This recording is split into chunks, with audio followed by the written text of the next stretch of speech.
The parable about the rich man and poor Lazarus contains some warnings, which we better take seriously. So first, heaven exists and we all hope to be there one day. But that does not mean there is no hell. So we need to do everything to stay away from it. Second, there is no access from heaven to hell, nor from hell to heaven. Third, the rich man ended up in hell not because of his richness, but for ignoring Lazarus' needs. And fourth, which is very interesting, the rich man's name is not even mentioned. He's just called a rich man. But the poor man is named, and his name is Lazarus. Welcome everyone, Father Chris. We don't like talking or hearing about hell, about the netherworld. Hell seems bad, dark, scary. It seems to only exist in horror movies and mystery books. So we would rather talk about and focus on our loving and merciful God, which is very important, for that is exactly what our God is. However, we can't forget that the netherworld exists, and Jesus gives us a very vivid picture of it in his parable this Sunday. The rich man also died and was buried, and from the netherworld, where he was in torment, he raised his eyes and saw Abraham far off and Lazarus at his side. And he cried out, "Father Abraham, have pity on me. Send Lazarus to dip the tip of his finger in water and cool my tongue, for I am suffering torment in these flames." Torment, suffering, fear, flames. It is very scary. So yes, hell, netherworld, exists too.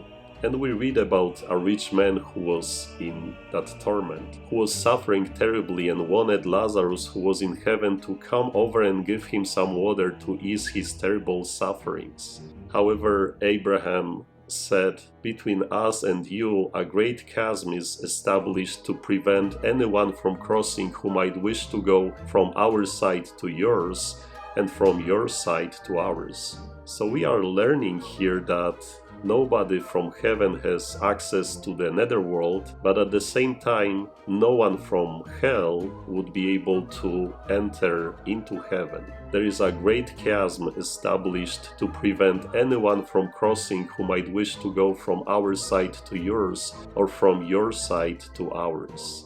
So now the question is, what to do in this life in order to earn our place in heaven? Or why did that rich man go to hell, to netherworld? Because he was rich? Because he dressed in purple garments and fine linen and dined sumptuously each day? No, the rich man was punished for ignoring poor, ill, lonely and hungry Lazarus, who was lying at the rich man's door. Rich man didn't go to hell for doing something wrong. He went there because he didn't use the opportunity to do something good, to help a poor person. We are all called to have our eyes and hearts open to the needs of our brothers and sisters in pain. We can't ignore those who are poor, hungry, thirsty, lonely, sick or cold. If we do, we can end up you know where. And lastly, what is very interesting, rich man's name is omitted. Poor man is called Lazarus, however the rich man's name is never mentioned. Have you ever wondered why? Do you remember when Jesus called himself a good shepherd who knows his sheep and they know him? Perhaps here is the answer. A sinner in no need of repentance does not know the shepherd, and the shepherd does not know him. Does the shepherd know you? So summarizing, hell, netherworld is real.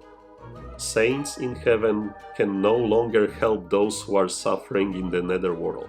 Never close your heart to the needs of others, otherwise the gates of heaven may be closed for you. And always make sure you are God's beloved child, whose name the Father knows well. And so let's go to work, since it is not too late for making changes. God bless you.